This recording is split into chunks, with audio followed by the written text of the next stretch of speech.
We are live. Woo! Welcome, welcome, welcome, everyone. Hi, I'm Creatively Lisa, high vibing in from Long Beach, California. Woo! Today's Friday. What a day. I hope this day is extraordinary for you, and I'm so excited to talk about the topic at hand. The topic at hand for today is elevating your dog's energy through 6 core holistic practices. It's pretty awesome. And I want to thank you all for watching, whether you're watching on the live or whether you're tuning in on the replay. If you could just post in the comments whether it's live or replay, I would greatly appreciate it. It helps me kind of just know when people are popping on and off. I try to see it, but I don't always do that. So let's get started. First, I want to go, hey, I made the decision to do these lives and set the intention to do it. However, sometimes things just don't work as we plan them to. Isn't that case on everything? And I was questioning whether I was going to postpone today's live for another 45 minutes or whether I was just going to do it. And I opted for sticking to my word and just doing it. So you've got the hair half done. I'm in the process of doing my hair today, and it's, 80% done. So I didn't get to finish everything because it took longer, as it always does, but I am here. I'm excited, and I have to tell you that sticking to my word feels really good. Feels really good. So I'm glad I did it. So I hope you don't mind, but it's the way it rolls. So let's get back to the topic at hand, elevating your dog's energy through 6 core practices, holistic practices. Now, why holistic? You ask, why? Why holistic? Why is that important? Well, I've discovered in all my time working with pups, and most importantly, my own, Joey, Chloe, and Thule, and the difference between each one of the pups and how I raised them, I guess, worked with them, changed over time. And I saw the differences in each and what it brought to the surface and what it brought to the forefront. And I have to tell you that my boy Joey was amazing, and he taught me so much. And one of the biggest things he taught me is he's the one that started me on the path of holistic living, of looking for alternatives. And because of him and me not knowing and me getting a rig smack up the head on that one, I learned so much from him and into Chloe, and then finally my Toodlebug. And that was just extraordinary. And I was hands down totally holistic with her on every angle, even in the training practices and everything I did. So why is holistic approach to your time with your pup? Why is it so important? Because it brings on an air of, what's the word I'm looking for? Heart. It brings on what is in our core being, and in turn, pups. So holistic approach to their healthcare, holistic approach to their training, holistic approach to food, to your environment, holistic across the board, and looking at going deeper into issues and concerns that you're either A, having with your pup, or B, worried that you will have with your pup. When you start looking at holistic alternatives, a lot of these things will just fall off because you're coming from a different place. You're not looking outside yourself, you're looking within. And all the answers are always within. Always within. Michelle, I want to thank you for popping on. I want to thank you for being here and for showing up every day. I appreciate you, and I can't wait to chat with you more and get to know more about you. Thank you so much. So let's move on because this is important. So holistic approach to everything. And I put together a PDF, no, it's an ebook actually, of 12 different things that are so important. When you just think about it, you go, oh yeah, that's right. That is important that we don't think about. And when you start looking at a holistic approach to your care for your pup, you need to start with yourself first and foremost. And that's where this plays into role, is everything around you is holistic, is non-toxic, looking for solutions from different aspects. And what that's going to also do is it's going to get you to trust your own instincts more, because check this out. You're a genius. You know the answers. You do. You just second guess yourself. I know, because I did too. And I still do from time to time. But we have to trust that, because that is our truth. And when we're coming from that, our animals are already there. And they're giving us signs, and they're telling us what they need.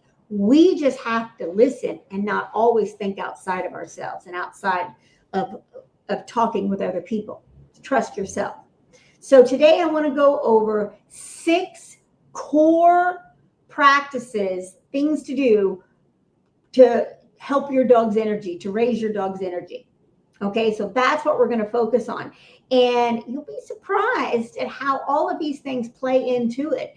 And the whole point to this is we want a stronger connection, a stronger bond, a stronger relationship with our pups. We want a pup that when we communicate with them, they listen, they're there, they're attentive, they're focused, they are confident, they trust us. All of these things, that plays into it. And when we're off and all over the place and not listening, and we're not listening to them, that builds that separation. I hear all the time, oh, my dog doesn't listen to me, or I don't know what's going on with them. That's because you're not hearing what they say, so they just ignore you. I mean, kids do the same thing. They ignore us. They ignore adults when the adults don't listen and look for options and differences. And so that's the reason. So let's get started. We're going to go over 6 core practices to elevate your pup's energy. Okay, so I'm going to go through all 6 of them, and then we're going to go back through them. No, you know what I'm going to do? I'm going to go through each one of them, and then we'll do a recap. So we're going to go that route. So the number 1, and this is, it's number 1 for a reason, is your pup's nutrition. The food that you're feeding your pup. What is it? Is it hard kibble that you bought at Target or the grocery store? Is it something that's just out there? Or have you taken the time to actually look at the ingredients? Where is it sourced? What are the ingredients? Are they high quality? Are they most kibbles, are cooked at such, are just fried basically at such high temperatures that it causes 2 things. 1, it basically gets rid of any sort of nutrition that it could ever have and any taste whatsoever. And 2, it causes ACGs, which is a byproduct of the process. But guess what ACGs do? They're a carcinogen. Yes. And a carcinogen causes cancer. And we wonder why a 5-year-old dog is graying and old looking. It's just not getting any nutrition. And you're tiny bit by tiny bit poisoning them. That's what's in most traditional dog food brands. And then the ingredients just go toxic ingredient after toxic ingredient.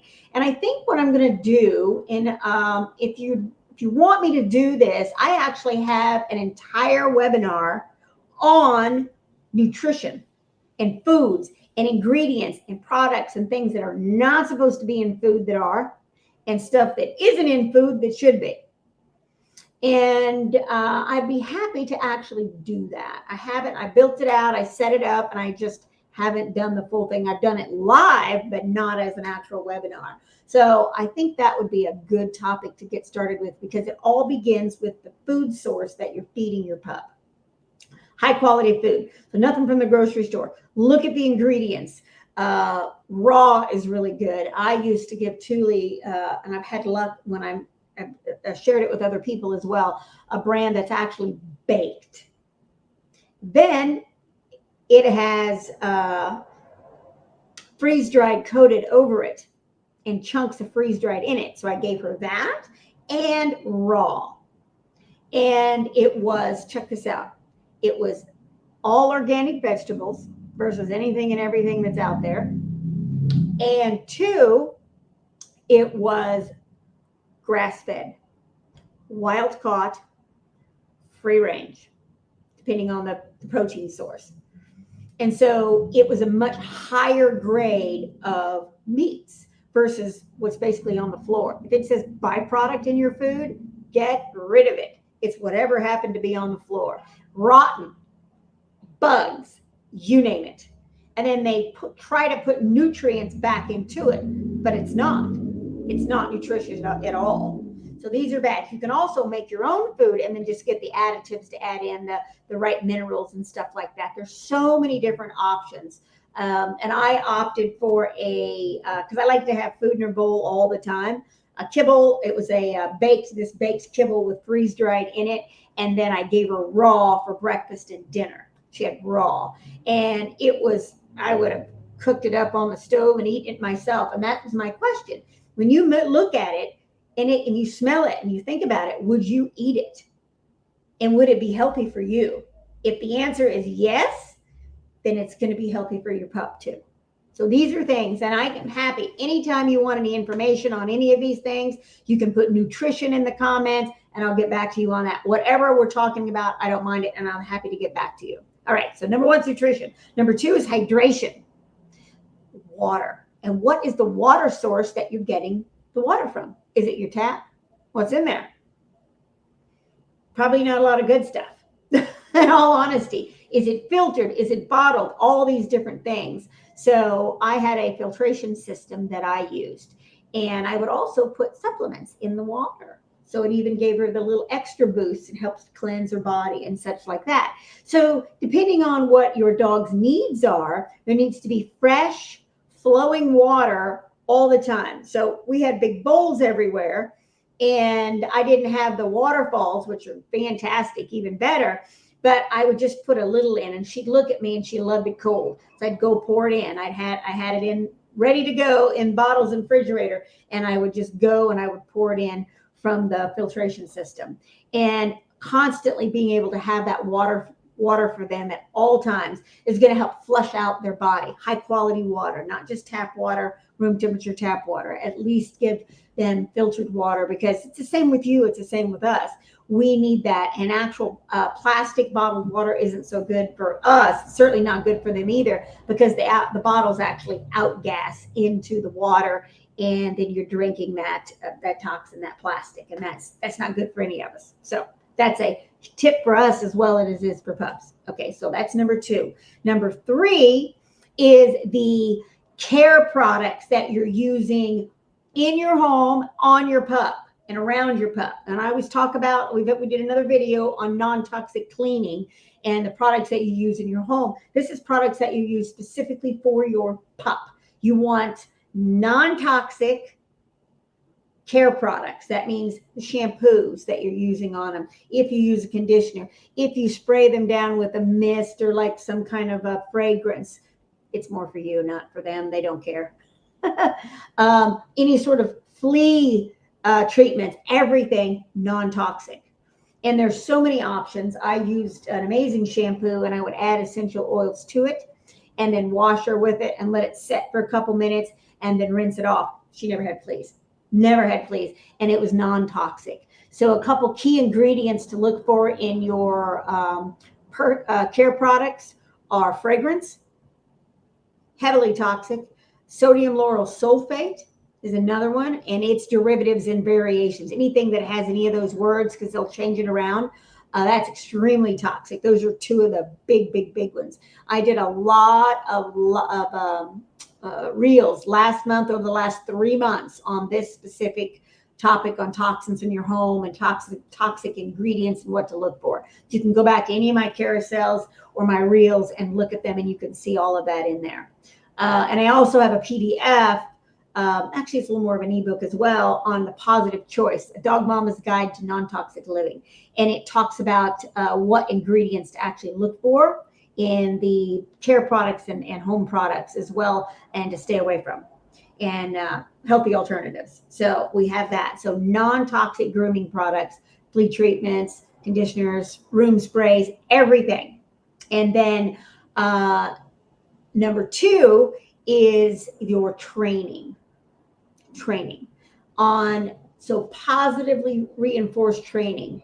And then you want it to do 2 things: positively done, and give a lot of mental stimulation. So the key thing to training is you start with the basics. 2 to 3 things: sit, stay, lay down. That's it. And you come to at their level, and you can, here's a hack for you. It's a wonderful hack that will save you lots of money and lots of time and lots of worry, and your pup lots of weight. Instead of using the treats that you can just buy in the store that are actually treats, they overcharge for them and they give you a tiny bag. What you can use instead, because you want to do the positive reinforcement, is you want to have little teeny tiny treats available when you're training them. Little teeny tiny treats. The little teeny tiny treats are actually, air dried food. Ziwi Peak is a really good brand, and all their meat and stuff is grass-fed and free range, and it's just the meat. It's a meat source, and it comes in 2, 3, 4. It's food. And I would use it as treats. I take it with me when I'm training animals, when I'm working with animals, and they're little teeny tiny treats. And so you can give them all you want, and it's good for them. Whereas treats are like treats for us. They've got a lot of stuff in them that we don't need. They don't need it either. And then you just cut back on the food intake. It's perfect. And you can buy large bags that last a long time, and it makes things really, really easy. So positive reinforcement in the treats, and getting down to eye level and working with them. And another thing is short bursts of time, no more than about 5 to 10 minutes max, depending on what it is. And then come back to it 5, 6, 7 times a day. Consistency is key.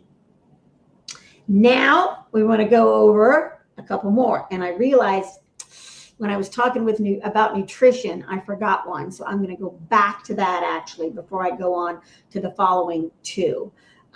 When it comes to nutrition, I spoke mostly about the main food source. Well, here's the thing with the main food source, and it's with our own too. The vegetables and all of these things that we're eating as well as them, is it's missing a lot of necessary minerals and additives that are normally in them, vitamins and minerals and stuff that's normally in the food in the past. But over time, the soil and stuff gets depleted. So it may not have as many nutrients as it needs. And pups need a lot of extra stuff like omega-3s. They need probiotics, all of these things. And so holistic supplements paired with a healthy diet is what is going to be the key thing to adding longevity, adding alertness, extra energy, a lot of problems in the body that won't appear because of these things. Over time, when you're feeding bad food and it's taking away, leaching at their body, and in turn they get older faster. That's why you see a 4 or 5-year-old dog and they're gray. There's no reason the dog should be gray at 4 or 5. No reason. Julie was 12 and a half years old when she transitioned, and there wasn't no gray. No gray. So conscious of this. And it starts with the food and the supplements that you give them. So depending on the age of the animal, depending on, if they have any dietary restrictions, a number of different things. What do they need? Are they a large breed? So there are a lot of, they're running and really active. So bones and joints, all of these things play into it. So you want to have at least a really good probiotic and a solid omega-3. Those are the two main ones. And then I always like to I started Thule. Her and I actually used to make jokes about it. We took the same supplements. We actually did. We took the exact same supplements, different amounts, but the same supplements nonetheless. And I gave her stuff for her eyes and for the alertness, and I gave her stuff for her bones and all of these things. It just depends on the animal. And then you find a good, solid, holistic supplement that is going to help balance that out. Okay, so that's it. Now let's go on to number 5 and 6. And this is where the fun comes into it. The training and all that is stuff that they need, but equally they need are games and outdoor activities. So interactive games. These are a great way to actually, it's going to, inside the house, these are mostly inside the house, are going to give you a lot more connectedness and a lot more closeness. And at the same time, you're training them just differently. So you want to do a lot of interactive games in your home. We would do games such as, here's a couple good ones, hide and seek, find the treat. And what that would do would play on their sense of smell. And it would give them really good nose to brain. It would really strengthen that connection between the nose and the brain. And what you do is you've got these great treats now that really aren't treats, and you make them sit in a space kind of out of the way. They can't see everything. And you go through your entire house and you put treats out, put them around where, it's somewhat easy to find at different heights, different everything. And then you tell them to go find it. And then they go through the house and you're with them, interacting with them, and they're looking for these treats, and it's that bonding time with them. And good job, and lots of positive reinforcement as you're doing this. And they're looking through the whole house and they're finding those treats. And it's causing them to have really good nose to brain. They'll start, put their nose up, and they'll be able to find it. And here's the cool thing. You do that with you too. So somebody would sit with the pup and you would go hide. And then the person would go say, go find mama. And they would have to go and find you. And that gets them really good on your scent. And then that connection is going to get stronger and stronger and stronger. So that is one game to do. And then also puzzle games are really just fun. Little puzzle games, little puzzle things that have treats in them, or those little things that make noises and all of that. Those are really good, depending on the size of the dog, but they love it. It's really good for their brain. They want to be active. Animals are extremely intelligent when we help them. And these things are building a strong connection with the two of you. They're building a deeper bond. It's training, and it's getting them to do things that they're innately are meant to do, but because they became more, what's the word? Well, they're in a house now versus out in the wild. So this will bring a lot of these things that's innately in them back, and their mind just loves it. So that's inside, and then outdoor activities as well. And that's number 6, outdoor activities. Lots and lots of outdoor activities. So hikes, and not just a stroll. That's kind of boring. It's boring for you. It's boring for me. It's boring for them too. But actual hikes at different latitudes, rocks they're climbing over, through water, all different kinds of terrains. They love it. They love it. And that's really good for their mind also. And they're also close to you. They're with you. And then you can work on them to where you can be able to take them off leash as well and work with them that way. And so they get to kind of, chase their nose, so to speak, but then you call them back and they're right there with you. So that's something that works really well also, is outdoor hikes are good. Going to the beach is good. Anything that's going to work their mind. Also play games outside. I mean, what's an easy one? Go fetch. Tennis balls. Also frisbee out with them, and just other games like that, and around with other dogs and stuff where they can get that playing into them out, and they're with you at the same time. So, and it's you being present. I have to stress this because we're all at fault with this, and we all do it. We've got that silly little device with us the whole time, and we're not paying them any attention. And really, honestly, that's what they want. They want our attention more than anything else.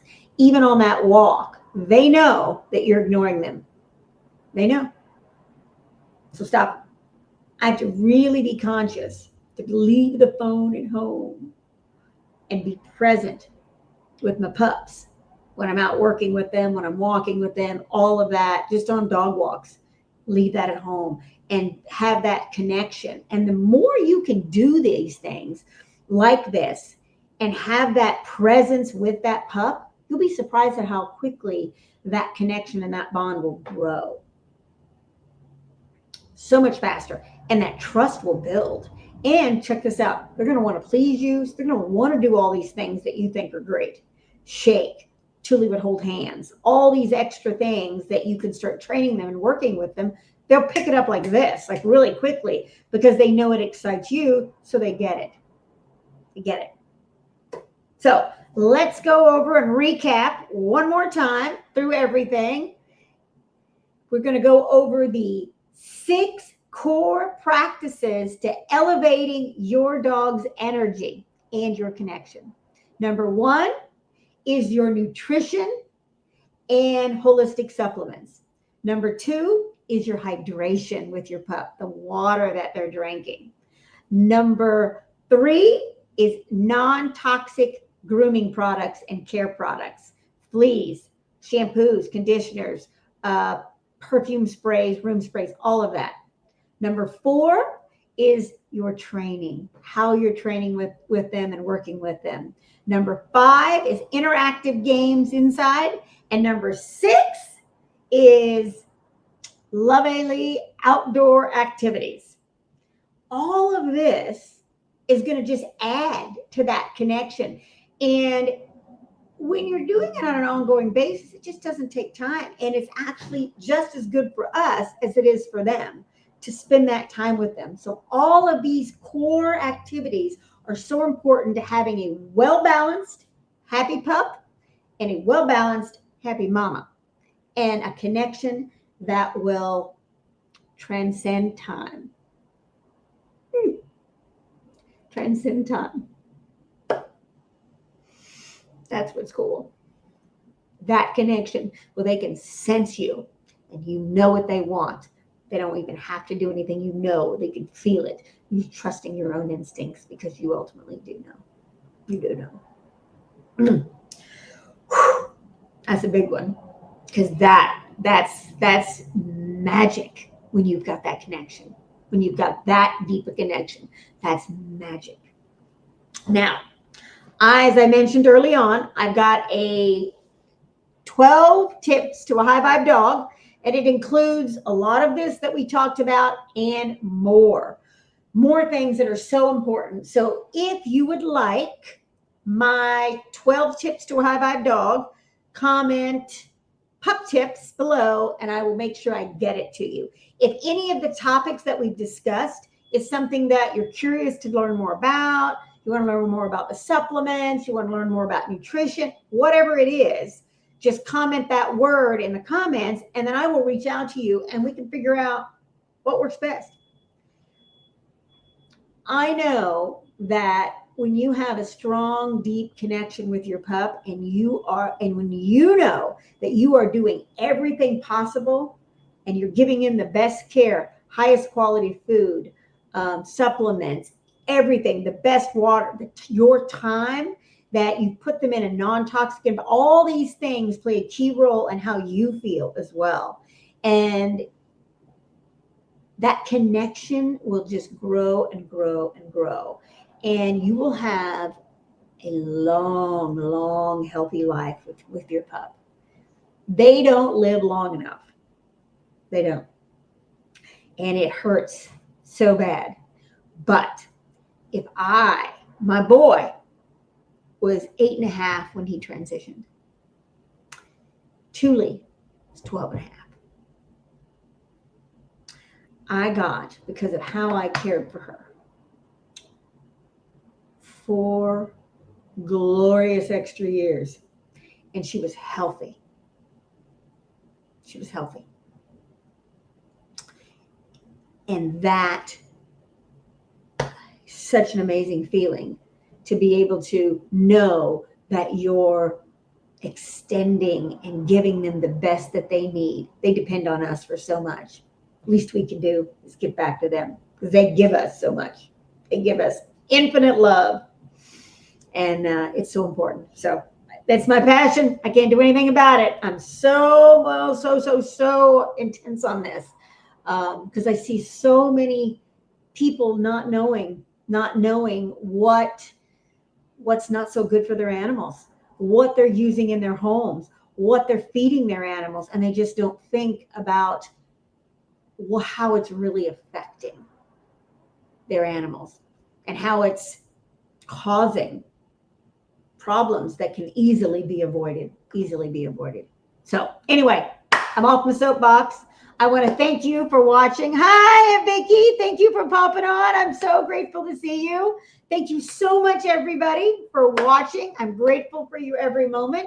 Again, if you're watching live, comment live. If you're watching on a replay, comment replay. And I will be back tomorrow on the 6th day of our High Vibe Dog series. And we're talking about gratitude and the different things that we can be grateful for and the growth that we get from our pups. So important. Anyway, until tomorrow, I want to thank you for watching. I want to thank you for being live. I want to thank you for coming back. And always remember to go out and create something magnificent with your pup. I will see you tomorrow on the next live, day 6 of the High Vibe Dog series. Until then, ciao for now. Bye.